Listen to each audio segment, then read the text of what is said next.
Salut les mobiles, c'est Maxime de Purple Giraffe et j'espère que vous êtes au taquet aujourd'hui parce que j'ai une astuce qui devrait potentiellement vous faire économiser pas mal d'argent si vous comptez vous acheter ce genre de petit truc là, vous savez, un Mac.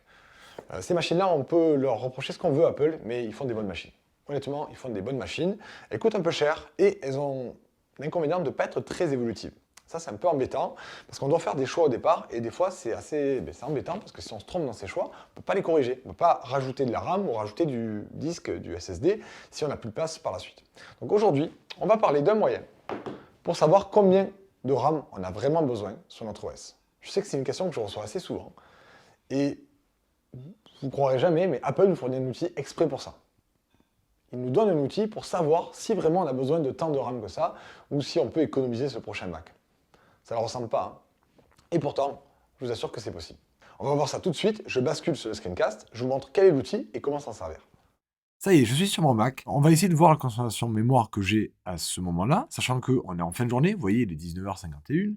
J'ai travaillé toute la journée, j'ai plein de choses ouvertes. Là, j'ai laissé ouvert un fichier Excel. Ça, c'est le type de plan que j'utilise pour enregistrer les vidéos des cours. Il est quasiment vide parce que c'est un nouveau cours sur lequel je suis encore en train de travailler sur le plan. Il y a plein d'autres applications qui sont ouvertes, qui sont poussées sur le deuxième écran pour pas polluer et afficher un milliard de choses sur la vidéo. Si je vais sur la gauche, on peut voir qu'il y a plusieurs choses qui sont lancées. VS Code, un simulateur qui tourne, Tower pour guide. Donc j'ai le Numbers que vous voyez là, mais il y en a aussi une autre feuille d'ouverte. J'ai encore laissé le zoom ouvert d'une conférence que j'ai fait dans l'après-midi. Brave, alors Brave, c'est mon navigateur. J'ai des tas de fenêtres. Tiens, je vous montre tous les onglets que j'ai là, qui sont ouverts. J'en ai un autre avec encore plus d'onglets d'ouverts, vous voyez, qui est sur un autre écran. Donc j'ai vraiment pas mal de choses ouvertes en même temps. C'est comme ça que je travaille, j'avance et je fais confiance à mon Mac. J'espère qu'il va pas trop galérer. Et si vraiment des fois que je vois qu'il rame trop, je me force à quitter les choses. Et donc on va essayer de voir si c'est le cas, s'il est en galère au niveau mémoire. Donc on va ouvrir Spotlight. On va taper moniteur d'activité. Le moniteur d'activité nous permet de mesurer les applications qui consomment des ressources de notre Mac. Je pense que si la première fois que vous le lancez, vous aurez plutôt l'onglet processeur qui va être ouvert. Ça vous permet déjà de voir quelles sont les applications qui tournent, celles qui sont graphiques, mais aussi les petits process en arrière-plan, voir tout ce qui tourne et tout ce qui consomme du processeur. Si je vais sur mémoire maintenant, là on peut regarder tout ce qui consomme de la mémoire, toutes les applications qui tournent et quelle mémoire elles consomment. Donc on a la différence entre le processeur et la mémoire. Et c'est ici qu'on va voir pression sur la mémoire. On a ce graphique qui peut avoir trois couleurs. Vert, tout va bien. Orange, moyen, c'est un peu ce qui m'arrive là. Et rouge, dramatique. Et on a plus d'informations sur la mémoire qui est utilisée. Donc j'ai 16 Go de RAM sur mon MacBook Air M1. C'est le maximum qu'on peut avoir sur ces machines-là. Et sur ces 16 Go de mémoire disponibles, j'en ai 13,48 qui sont utilisés. Il a même compressé de la mémoire pour pouvoir s'en garder de libre. On peut voir un petit peu plus de détails sur les chiffres si vous avez envie de les étudier, mais le plus important, c'est de regarder ce graphe. Et donc là, sachant ça, on peut essayer de quitter des applications pour avoir du vert. Généralement, si j'arrive et que j'ai rien qui est lancé, ça va être vert, mais plus je vais m'en servir et plus il va souffrir dans la mémoire. Donc là, je vais essayer peut-être de fermer des fenêtres, par exemple dans Brave, ça doit consommer pas mal tout ça, je pense.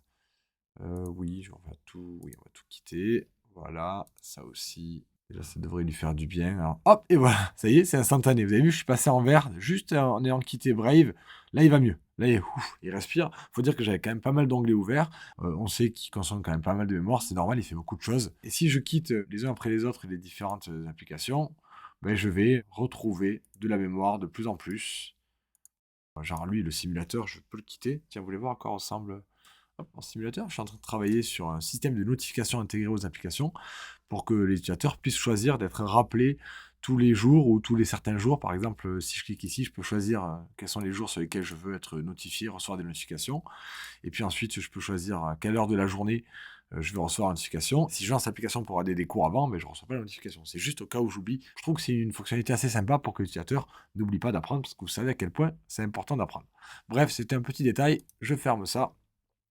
Et plus je vais fermer, plus je vais gagner en mémoire. Vous voyez, tac, on vient de voir une petite descente là quand j'ai quitté mon émulateur. Mon simulateur, forcément, c'est un petit système virtuel qui tourne, ça consomme. Donc voilà, si vous vous rendez compte que vous êtes souvent dans du vert, que éventuellement quand vous poussez trop, vous êtes dans du orange, ça veut dire qu'en théorie, vous pouvez garder la mémoire que vous avez là. Bien sûr, si vous voulez avoir tout le temps du vert, vous pouvez monter. Et ce choix, il vous appartient maintenant. Alors, qu'est-ce que vous en avez pensé? C'est quand même plutôt cool, hein. Directement intégré au système, vous avez cet outil qui vous permet de mesurer la consommation actuelle en RAM et notamment à quel point il y a un manque. C'est ça qui est important. La consommation en RAM, on le sait, on le voit, on peut faire les additions nous-mêmes dans les colonnes. Mais avec ce petit graphe, eh bien, on peut savoir si le système arrive à gérer ou s'il a besoin de plus. Alors bien entendu, la consommation que vous avez sur votre ordinateur actuel n'est pas forcément exactement la même que celle que vous aurez dans le prochain. Mais ça vous donne déjà un ordre d'idée. Si vous avez de la marge à l'heure actuelle avec vos pratiques à vous, ben peut-être que ça suffit ce que vous avez. Si par contre vous vous rendez compte que vous êtes souvent en orange et même parfois en rouge, ben dans ce cas-là, il vaut peut-être mieux pour le prochain prendre une capacité supérieure. Mais grâce à cet outil, vous allez potentiellement pouvoir économiser pas mal d'argent en n'achetant pas inutilement. Peut-être qu'à cause de cet outil, vous allez dépenser plus, je suis désolé. Mais au moins vous le savez. Vous pouvez faire vos choix en connaissance de cause. J'espère que ça vous a plu. Si c'est le cas, je compte sur vous.